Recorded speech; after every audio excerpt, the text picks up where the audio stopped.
पुंडलीकवरदा हरिविठ्ठल श्री ज्ञानदेव तुकाराम सद्गुरु समर्थ त्र्यंबकानंद महाराज की जय। माऊली ज्ञानेश्वर महाराज की जय। जगद्गुरु तुकाराम महाराज की जय। श्री गुरुदेव दत्त। दैवी संपदि विमोक्षाय निबंधायासुरी मता माशुच संपदं दैवीं अभिजातोऽसि पांडव। दैवी संपत्ती ही मोक्षाला कारण आहे। दैवी संपत्तीनं मोक्ष प्राप्त होतो आणि आसुरी संपत्ती जी आहे ती बंधाला कारण आहे किंवा अधःपतनालाच कारण आहे। अर्जुना, आता याबद्दल तू शोक करू नकोस, कारण तू या दैवी संपत्तीतच जन्माला आलेला आहेस। त्यामुळे तुझ्या ठिकाणी दैवी संपत्तीची परिपूर्णता आहे। या दोन्ही माझी पहिली दैवी जे म्हणितली ते मोक्ष सूर्ये पाहाली उखाची जाण। दैवी संपत्तीला दाखवलं की दैवी संपत्तीचा फळ काय, तर मोक्षरूपी सूर्य प्राप्त होईल। सूर्य म्हणजे अत्यंत प्रकाशित असणारच प्रकाश तत्व, असं प्रकाश तत्व असणारा मोक्ष तुला मिळेल। सूर्य उदय होण्याच्या अगोदर जशी उषःकाल होतो, पहाट होते, तशी दैवी संपत्ती प्राप्त झाली, तसा स्वभाव तयार झाला म्हणजे मोक्षाची पहाटच झालेली। आता त्या संपत्तीच्या आचरणातून, नित्याच्या विचारातून तुम्ही मोक्षापर्यंत जाल। एरी जे दुसरी संपत्ती का आसुरी ते मोहलोहाची खरी साकळी जीवा। आता एकंदरीत काय आहे की दोन्ही संपत्तीबद्दल तुलना चालली। दुसरी आहे ती आसुरी संपत्ती, आणि ही कशी आहे, तर जशी लोखंडाची साखळी असते, तिची कडी एकात एक गुंतलेली असते, तसं एक मोह पूर्ण करूस्तोवर त्याच्यात अडकलेला दुसरा, त्याच्यात अडकलेला, अशी सतत मोहच, तो जीव त्या मोहामध्येच गुंतून राहतो। मोहरूपी साखळी त्याला सतत गुंतवते। आशा कशी, आशा ही एक साखळीच आहे, आणि ती काय करते तर एक संपुस्तोवर दुसरी आशा, दुसरी आशा, आशा म्हणजेच मोह, तो मोह साखळीसारखा आहे। परी हे ऐकोनी झणे भय घेसी हो मने काय रात्रीचा दिने धाकू धरीजे। आता ह्या आसुरी संपत्तीबद्दल तू ऐकलं, आसुरी स्वभावाबद्दल तू ऐकलं, तर तुला भीती वाटेल की हे जर माझ्याकडं आलं तर काय। अशी आसुरी संपत्तीचे जर काही विचार माझ्याजवळ आले किंवा त्याचा काही माझ्याकडं जर वाढ होत चालली, माझा स्वभाव तसा झाला तर काय, म्हणले तसं नको भय धरू, तशी काळजी करू नको। रात्रीचं भय सूर्यानं कधी धरलं आहे का? एवढी घनदाट रात्र, आता मी कसा जाऊ, तो येतो आणि सगळी रात्र हटवतो। तशी तुझा जो स्वभाव आहे जन्मताच, तो दैवी स्वभाव आहे, आणि त्यामुळे आसुरी संपत्ती तुझ्याकडे येणार नाही। हे आसुरी संपत्ती तया बंधा लागी धनंजया जो साही दोषा यया आश्रय होय। साही दोषा यया आश्रय होय। एकंदरीत हे जे काही आसुरी संपत्ती आपल्याला सांगितली, त्याच्याजवळ असलेली 6 लक्षणं आहेत, की जो आसुरी स्वभावाचा आहे त्याच्याजवळ ही 6 लक्षणं आहेत, आणि ती लक्षणं ज्याच्या आश्रयाला आहेत तो आसुरी स्वभावाचा, तो नेहमी बद्धतेकडेच जातो। त्याचं जन्ममरण बद्धताच आहे, जन्ममरणाची बद्धता ही अखंड आहे. आणि असा जरी जन्माला येत असला तरी मागच्या श्लोकात झालं की खालच्या योनीकडेच तो जात जाईल. तव पांडवा सांगितले या दैवा गुणनिधी बरवा जन्मलासी. एकंदरीत हे अर्जुना, जे जे काही दैवी गुण सांगितले त्यामध्ये तुझा जन्म झाला आहे. कारण मनुष्याचा स्वभाव पूर्वगुणानुसार असतो. त्याचे जे काही पूर्वीचे गुण आहेत तसा त्याला जन्म येतो. तसा जन्म येणारच घरानं असतं. ते घरही त्याच्या ठिकाणी त्याच पद्धतीचं, त्याच्या स्वभावाप्रमाणे त्यात वाढ करणारे. कदाचित एखादा नमुना वेगळा असतो की सगळं आहे चांगलं आणि त्यात एखादा विचित्र जन्माला आला, किंवा सगळे घरातलं कुटुंबीय विचित्र आहेत आणि एक चांगला आला, असं होतं. पण हा जो काही आहे त्याचा स्वभाव, कोणाचा अर्जुनाचा स्वभाव मूळतःच दैवी प्रकृतीचा आहे. आणि जन्माला आल्यापासून जसा दैवी संपत्तीचा दैवी स्वभावाचा मनुष्य काही केल्यानं दुसऱ्याचं वाटोळं करणार नाही, चिंतनारसुद्धा नाही, विचारसुद्धा आणणार नाही, आणि तसं आचरणही त्याच्याकडून होणार नाही. चुकून जरी एखाद्याला, जसं आपण गर्दीतून जाताना मनुष्याला, बसलेल्या मनुष्याला पाय लागला तर लगेच आपण त्याच्या पाया पडतो. त्याच्या ठिकाणी काय मग कुठेही हात लावतो, डोक्याला, खांद्याला, पण त्याला काय करतो, चुकलं हे दाखवतो. हा काय आहे, स्वभावच आहे मूळतः. पण जे असे असतात त्यांना त्याची घमेंडच असते. ते लागला पाय तरी त्याच्याकडे बघणार नाहीत, काही नाहीत. तो म्हणला, अरे तुला काय दिसतं का, तुला नसतं का बाजूला सरकता येत, असं त्याला म्हणणार. म्हणजेच पांडवा, तू दैवी गुणनिधीमध्ये आलेला आहेस. दैवी संपत्ती स्वभाव तुझ्याजवळ आहे, म्हणून तुझ्या ठिकाणी हे सगळं आता काय आहे, योग्य मार्गच आहे. म्हणून पार्था तू या दैवी संपत्ती स्वामी या, होऊन यावे उवाया कैवल्याची या. तेव्हा एकंदरीत तुझ्या ठिकाणी हे जे काही दैवी संपत्तीचे सांगितलेले जे 26 गुण आहेत त्याचा तू मालक आहेस. आणि म्हणून तुझा जो आता काही जीवनकाल आहे, तुझ्या जीवनामध्ये आत्ता असलेलं जे जे काही तुझ्या ठिकाणचं आयुष्य आहे ते सगळं तू कैवल्य म्हणजे मोक्षमार्गाकडे जाण्यासाठीच घालवशील. तुझ्या आयुष्याचा जेव्हा त्या ठिकाणी समाप्ती येईल तेव्हा त्या आयुष्यात तू मिळवलेलं जे काही आहे त्याने तुला तेच पद प्राप्त होईल. आयुष्याच्या या साधने सच्चिदानंद पदवी घेणे. म्हणून तू जे काय आयुष्य आहे ते एक साधनच आहे आणि तू सच्चिदानंद पदाला जाशील. द्वौ भूत सर्गो लोकेस्मिन् दैव आसुर एव च दैवो विस्तरश प्रोक्त आसुरं पार्थ मे शृणु. आता असं सांगतात की ह्या ज्या काही 2 प्रकारचे स्वभाव आहेत, एक दैवी संपत्तीचा आणि दुसरा आसुरी संपत्तीचा, ह्या 2 प्रकारच्या स्वभावानंच ह्या सृष्टीतली माणसं असतात.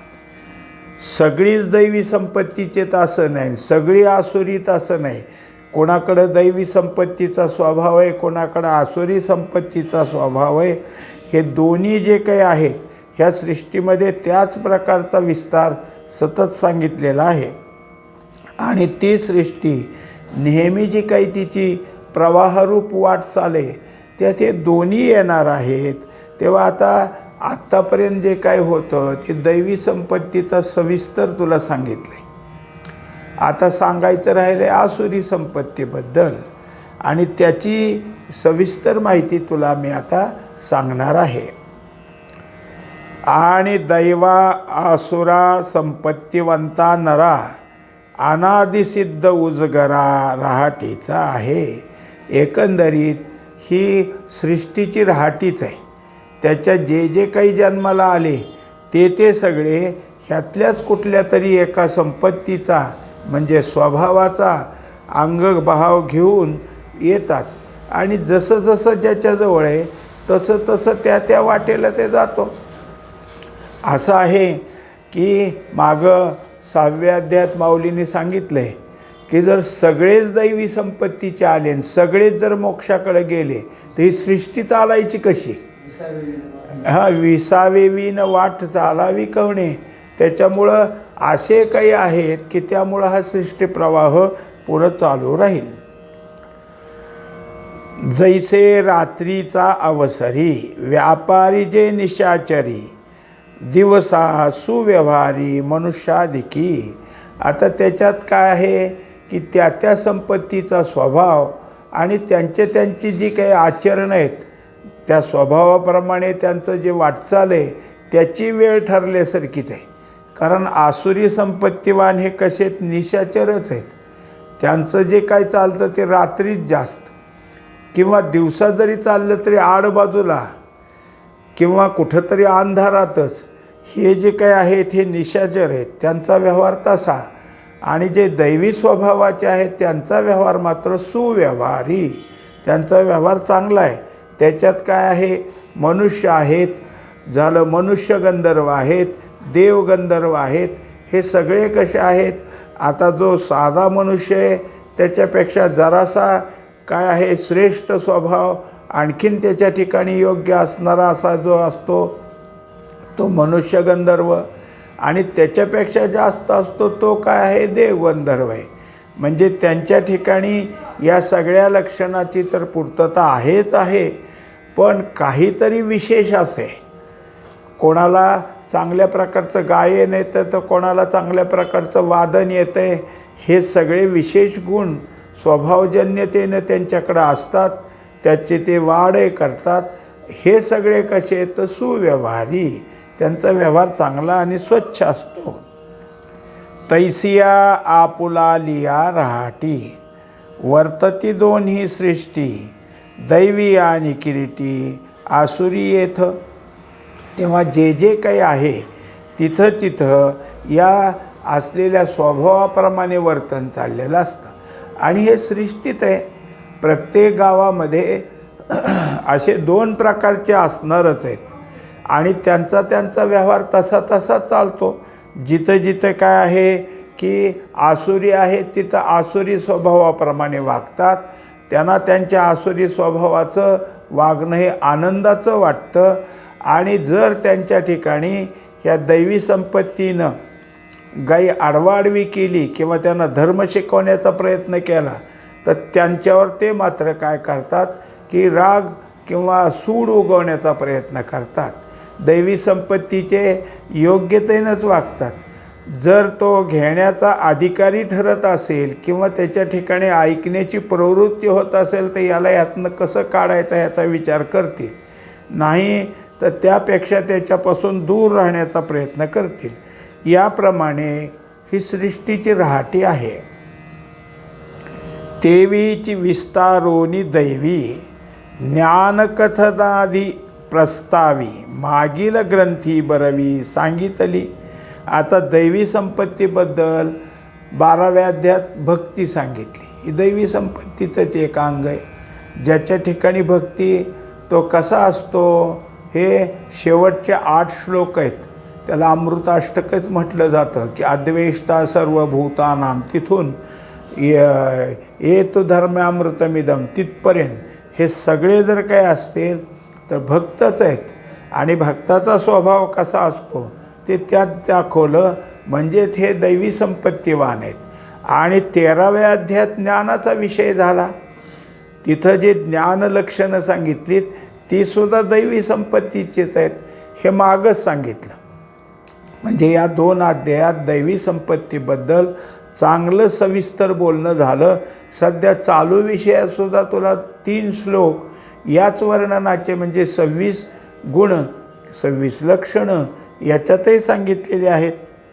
आता आसुरी ते सृष्टी तेथीची उपलवू गोठी अवधानाची दिटी दे पानिकी. आता काय आहे फक्त आसुरी संपत्ती जरा सविस्तर सांगायची राहिली आणि ते तुला आता काय करतो उकलून दाखवतो, स्पष्ट करून दाखवतो. वास्तविक पाहता अवधानाची दिठी हे जे काही म्हणायचं आहे कोण्याही श्रोत्याला की आता मी तुम्हाला आसुरी संपत्ती सांगतो लक्ष देऊन ऐका. कशासाठी? त्याज्य भावासाठी. म्हणजे अशा संपत्तीचा स्वभाव, तसले लक्षणं तुमच्याकडे येऊ नयेत. त्या संपत्तीचं कोणी दिसत असेल, त्या स्वभावाचं, त्या लक्षणाचं, तर त्याची संगती करू नका, हे सांगण्यासाठी हे सांगायचं आहे. म्हणून जसं डॉक्टर पुढं उभं राहिलं, आयुर्वेदिक डॉक्टर पुढं, म्हणजे ही औषधं कशी घ्यायची ते जसं समजून सांगतात, तसं याच्याबद्दल पथ्य काय पाळायचं आहे हेही सांगतात. ते दोन्ही ऐकावं लागतं. औषधं घ्यायची कशी, कोणत्या कोणत्या वेळा आहेत ते ऐकायचं, पथ्य कोणतं आहे तेही ऐकायचं. मग पथ्य कशासाठी? ते पदार्थ टाळण्यासाठी. औषध कशासाठी? हे सगळा रोग निघून जाण्याच्या, सगळे जे काही त्याने दिलेल्या गोळीचा जेवढ्या मात्रा जितक्या कालावधी तेवढा पूर्ण करण्याकरता. म्हणून जसं तिथं पथ्य पाळून त्याला त्या पदार्थाला आपण टाळायचं आहे, तसं आसुरी संपत्तीच्या स्वभावाला टाळायचं आहे. म्हणून लक्ष देऊन ऐक. तरी वाद्य वीण नादू, नेदी कवणा ही साधू, का अपुष्पी मकरंदू न लभे जायचा. आता जसं काय आहे, एरवी आपल्यापुढं भांडं असतं, अजून कप किंवा बशी असते, किंवा एखादं पोकळ असणारी नळी अमुक तमुक, ह्याचाही आघात झाला तर आवाज येतोच ना, पण त्याला वाद्य म्हणत नाहीत. पण वाद्य म्हणजे काय की ज्याच्यावर तुम्ही काय आहे आघात करा नाहीतर न करा, नुसती हवेची झुळूक गेली तरी त्याच्यातला आवाज येईल. पखवाजा इतका चांगला लावलेला असला तर वाऱ्याच्या ह्यानी काही काही वाद्य असेत की वरती 4 छेडली तरी खालची 4 छेडली जाते. एका खाली असणाऱ्या तारेपैकी फक्त वरची छेडायची, खालची त्या कंपनानं आपोआप छेडली जाते. म्हणजेच वाद्याला आघात केल्यावर असो नाहीतर काय असो मग मात्र आवाज येतो. तेव्हा हा जो ध्वनी वाद्याचा, चर्मवाद्याचा, तंतुवाद्याचा म्हणा किंवा फुंकर मारलेलं वाद्य म्हणा, असे जे काही आहेत ते वाजवले म्हणजे त्याचा आवाज येतो. मग जे काही आहे तुम्हाला ज्या वाद्याच्या आवाजाची अपेक्षा ते पाहिजे ना समोर. पखवाजाचा आवाज पखवाज पाहिजे, मृदंग तुमचं तबला तर तबला पाहिजे, पावा वाजवायचा असेल तर तो पाहिजे. ते वाद्याशिवाय तसा आवाज येणार नाही. तसंच ज्या ज्या फुलाचा जो सुगंध आहे त्याची तुम्हाला जर अपेक्षा असली तर तेच फूल तुमच्याजवळ पाहिजे. त्या फुलाशिवाय तो सुगंध कसा येईल? अपुष्पी मकरंदू, फूल नाही तुम्हाला सुगंध आला असं कधी होत नाही. तैसी प्रकृती हे आसुर, एकली नो हे गोचर, जव एकादे शरीर माल्ला तेना. आता हे जे उदाहरण आत्ता ऐकलं ते का सांगितलं? तर जसं आसुरी प्रकृती ही कोणत्या तरी शरीरात तुम्हाला बघायला भेटेल, शरीराव्यतिरिक्त कुठं आहे असं कधीच व्हायचं नाही. हे 6 गुण एखाद्या जड पदार्थात आहेत असं नाही कधी होत. मग कुठं असतो? तर जे मनुष्य मात्र आहे, सजीव पदार्थ आहे, त्याच ठिकाणी अशी जी शरीर आहे तिथंच ह्याचा आविष्कार दिसल, तिथंच तुम्हाला ते काय आहे की जाणीव येतील. म्हणून ते ज्ञान होण्याकरता असं शरीर आणि त्या शरीराच्या ठिकाणी ही प्रकृती आहे. मग आविष्कारिला लाकुडे, पावकू जैसा जोडे, तेवी प्राणी देही सापडे आटोपिली. एकंदरीत त्याप्रमाणे जसं लाकडात अग्नी, पण तो प्रज्वलित करावा लागतो आणि एकदा प्रज्वलित झाला की अग्नी उघडा होतो. एरवी लाकूड घेऊन तुम्ही ह्यात अग्नी कुठे असं जर म्हटलं तर नाही सापडणार, पण तो अग्नी प्रज्वलित झाला, त्यातनं प्रकट झाला तर मात्र आपल्याला कळतं की ह्यात अग्नी होता.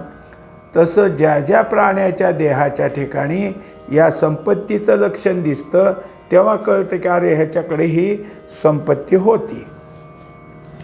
ते वेळी जे वाढी उसा, तेच आतुला रसा, देहाकारू होय तैसा प्राणी यांचा. आता त्याप्रमाणे काय आहे की एखादी गोष्ट पालटायची असली तर त्याला योग यावा लागतो. एरवी काय आहे तसं होत नाही.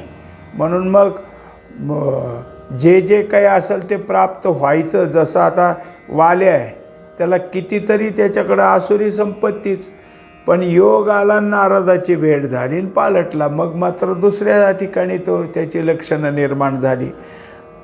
पण हा जो कोणी आहे की ज्याच्या ठिकाणी जन्मताच त्या प्रकृतीचा वाढ आहे, त्या प्रकृतीच्या स्वभावातून तो जन्माला आला आहे, ते दाखवलं की जसा ऊस आहे तो जसा कांड्या कांड्याने वाढतो तसं त्यातला रसही वाढतो. जितका कांड्याने वाढल तितका त्याचा रस तेवढाच, म्हणजे जसं वाढ झाली की रस वाढला, तसं हे जे स्वभावाचे आहेत त्यांच्यासुद्धा देहाची जशी जशी वाढ होईल तसं तसा त्यांचा स्वभाव त्याच प्रकृतीमध्ये अधिकाधिक होईल. आता तयाची प्राणी ह्या रूप करू धनंजया, घडले जे आसुरिया दोष वृद्धी. आता काय आहे ते म्हणाले होते की आता तुम्हाला आसुरी संपत्तीबद्दलचं सविस्तर सांगतो, तेच आता पुढं सांगणार आहेत की जे असे प्राणी आहेत की ज्यांच्या ठिकाणी आसुरी संपत्तीची वाढ आहे ते कसे आहेत त्याच्या संबंधी सांगतात. प्रवृत्तिं च निवृत्तिं च जनान विदुरासुराः, न शौचं नापि चाचारो न सत्यं तेषु विद्यते. हे आसुरी संपत्तिमान जे कोणी असतील त्यांच्या ठिकाणी कर्तव्याविषयीची प्रवृत्ती आणि अकर्तव्याविषयीची निवृत्ती, हे जे काही दोन गोष्टी आहेत, पण हे ते जाणत नाहीत.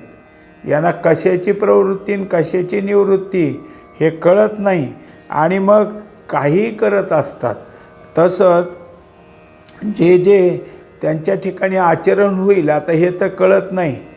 कोणत्या वेळात कोणती प्रवृत्ती करावी आणि कशाची निवृत्ती करावी ते न कळाल्यामुळं त्यांच्या हातून जे काय आचरण होईल ते कधीच पवित्र नसतं. दुसरी गोष्ट अजून त्यांनी सांगितली, त्यांचं आचरण कधी कधी सदाचाराचं नाही, नेहमी दुराचारीच, आणि सत्य कधी बोलणार नाहीत, असत्य बोलणारेच ते असतात.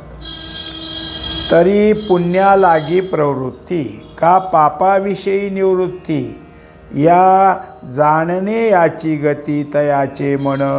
आता एकंदरीत या पुण्याची प्रवृत्ती व्हावी, पुण्यकर्म आपल्या हातून व्हावं, पुण्यकर्म करण्याची वृत्ती निर्माण व्हावी किंवा पापाची निवृत्ती व्हावी. असं करू नये, असं नाही चांगलं, असं तरी वाटावं.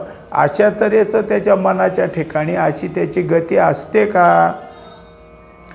निगणेया आणि प्रवेशा चित्तने दुतू आवेशा, कोश किटू जैसा जाचिन्नाला पै. त्याच्याकरता उदाहरण दिलं की त्यांच्या ठिकाणची प्रवृत्ती आणि त्यांच्या ठिकाणची निवृत्ती कशी असेल. त्याला उदाहरण असं दिलं की कोश कीटक म्हणून जो आहे, कोसला बनवणारा कीटक, तो काय करतो, आपल्याच मुखातून तंतू काढतो आणि आपल्या भोवती जर काही असेल तर घरटं बनवतो. पण हे सगळं घर तयार झाल्यानंतर ह्यातनं आपण बाहेर निघावं, काय असेल ते बाह्य व्यवहार करावा आणि परत ह्यात शिरावं, असं निघण्याचं आत येण्याचा रस्ताच ठेवत नाही. तो विणत विणत विणत सगळं काय करून टाकतो, सगळं बंद करून टाकतो आणि स्वतःच त्यात अडकतो आणि त्याच्यात त्याचा काय होतो, मृत्यू होतो. तसं ह्यांचे वरची प्रवृत्ती आणि निवृत्तीत हे स्वतःच त्यात अडकत राहतात. का दिदले मागुते येईल की नये हे पुढील, न पाहता भांडवल मूर्ख चोरा. आता दुसरी गोष्ट अशी की ह्यांच्याजवळ जसं 9व्या अध्यायात झालं का नाही मोघाशा, तसं ह्यांच्याकडे. मग यांच्याकडे काय करायचं की समोरचा मनुष्य आला आणि म्हणला आम्हाला पैसे द्या कर्जानं आणि काय तुमचं व्याज असेल ते सांगा. मग हा कोण आहे, हा पैसे परत देईल का, याचा अजिबात विचार नाही. आपल्याला गिऱ्हाईक आलं ह्याचा त्याला आनंद आहे आणि तो त्याच्यासाठी काय करतो, तर 1 रुपया 2 रुपये शेकड्याचं जे व्याज आहे त्या 2 किंवा 1साठी त्याला पैसे देतो. 100 द्यायचे आणि बदलात काय मिळणार आहे, 1 किंवा 2. पण हे कोणाला देतो आहे आपण हे पाहत नाही. मग इथं उदाहरण दिलं की असं भांडवल दिलं पण चोराला दिलं. आता त्याचा मुळातच स्वभाव चोरीचा आहे, तर ह्याचे पैसे तो कसा परत आणून देईल. तैसिया प्रवृत्ती निवृत्ती दोन्ही नेणिजती आसुरी जनी आणि सुचित्व स्वप्नी न देखती ते.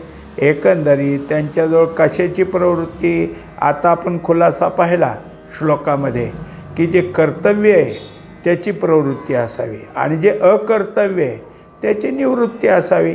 पण यांच्याजवळ ते दोन्ही नाही. नेणिजती आसुरी जने, ह्या लोकाकडं हे दोन्ही नाही. हे जे लोक आहेत ते काय आहेत की अशाच तऱ्हेनं वागणारे आहेत. कोणत्या वागण्याचा धरबंधच नाही. काही असो कसंही असो, त्यांचे जे वागणं आहे ते त्यांच्या स्वभावाप्रमाणे चालतं. म्हणजेच त्यांचा स्वभाव नेहमीच अधपतनाकडे जाणार आहे. तशीच त्यांच्या प्रवृत्ती निवृत्ती असतात आणि म्हणून त्यांच्याकडून कधीही आत बाहेर असं स्वच्छ शुद्ध कर्म होईल असं कधीच नाही. त्यांची जी कर्म आहेत ती अतिशय शुद्ध कर्माचं त्यांच्या स्वप्नातसुद्धा कधी यायचं नाही किंवा त्यांच्या ठिकाणी वागण्यातली शुद्धता कधीच यायची नाही. असे या सगळ्या गुणांना युक्त असणारी आसुरी संपत्ती. काळीमा सांडील कोळसा वरी चोखी होईल वायसा राक्षसही मासा विटो शके. आता कसं आहे, असंभाव्य गोष्टी ह्याला म्हणतात. असं कधीच व्हायचं नाही. पण माऊलीने आपलं एक दाखवलं, अशक्य पण शक्य झालं असं म्हणतात. कोळशाने काळीमा सोडून दिला. आता तो किती झाल्यावर आता काय आहे की झालं, त्याचा काळा रंग संपला आहे किंवा काळेपणा संपला आहे. असं कधी होईल का? दुसरी गोष्ट दाखवली की कावळाच थोडासा इतका धुतला की त्याचा काळा रंग निघून गेला आणि तो आता पांढरा दिसायला लागला. असं कधी होईल का? राक्षस आहे आणि मांस खायलाच नको नको म्हणायला लागला, कंटाळला. पण हे होईल, कदाचित हे होईल. कोळसाही स्वच्छ होईल, कावळाही स्वच्छ होईल किंवा रंग त्यांचे बदलतील आणि राक्षसही मासाला विटेल. परी आसुरा प्राणिया शौच नाही धनंजया पवित्रत्व जेवी भांडिया मध्याचिया. त्याप्रमाणे हे जसं वरचं सांगितलं असंभाव्य, कदाचित ते संभाव्य होईल. पण हे आसुरी वृत्तीचे लोक, यांच्या ठिकाणी कधी दुसऱ्याच्याबद्दल शुद्धत्व मनात कधीच यायचं नाही. यांचं बोलणंच चांगलं नाही, यांचं आचरण चांगलं नाही, तर हे शुद्ध वागतील कशी? आतही अशुद्ध आहेत, त्याप्रमाणे बाहेर अशुद्ध आहेत. ही शुद्धता त्यांच्याकडे कधीच यायची नाही. आणि मग पवित्र कसे होतील? शुद्ध कधीच नाही म्हणल्यावर पवित्र नाही. जसं त्यांनी सांगितलं की मध्य आणि तुमचं भांडं कसलं का वरचं असो ना, देवपूजेचा तांब्या जरी असला आणि त्यात मध्य भरलं तर ह्याला पवित्रता कुठे आहे? ते पावित्र्य कधीच होत नाही. त्याप्रमाणे यांच्या ठिकाणी शुद्धता येणार नाही, ह्यांच्या ठिकाणी पवित्रपणा येणार नाही. हे जे काही आहेत हे या स्वभावाने युक्त असणारे आणि अखंड तसेच राहतील. वाढविती विधीची आस का पाहती वडिलांची वास आचाराची भाष नेणतीच ते. आता पहा, हे मागचं जसं दाखवलं तसंच आहे की एखाद्या वेळेस विधी कशी आहे, कसं वागावं, एखादी गोष्ट करायची झाली तर ती योग्य रीतसर कशी होती, त्याच्याकरता वाडवडील कसे वागले, वाडवडिलांनी कोणती वाट घालून दिली तिकडं पाहायचं. किंवा आपल्याला कळत नसेल ते एखाद्या वाडवडिलाला जाऊन विचारायचं, कसं असतं हे, कसं करू मी. जर त्यांच्या ठिकाणी त्या रस्त्याबद्दलची, त्या मार्गाबद्दलची, त्या आचरणाची जर त्यांना चांगली सवय असेल तर ह्याला शिकवतील, हे असं असं हे सगळं पूर्ण कर, यातलं करतील. किंवा जे काही आचरण करायचं आहे ते शास्त्र काय सांगतं आणि जसं शास्त्र सांगेल तसं वागावं, यातल्या ह्या गोष्टीत त्यांच्या ठिकाणी कधी यायच्या नाहीत. विधीबद्दल वागायचं नाही आणि वागायची वेळ आली तर कधी जाणत्या माणसाला विचारणार नाहीत आणि कधीही त्यांच्या आचरणात शास्त्राला धरून कधी व्हायचंच नाही. असे हे सगळे आसुरी संपत्तीचे आहेत. पुंडलिक वरदारी विठ्ठल श्री ज्ञानदेव तुकाराम सद्गुरु समर्थ त्र्यंबकानंद महाराज की जय। माऊली ज्ञानेश्वर महाराज की जय। जगद्गुरु तुकाराम महाराज की जय। श्री गुरुदेव दत्त।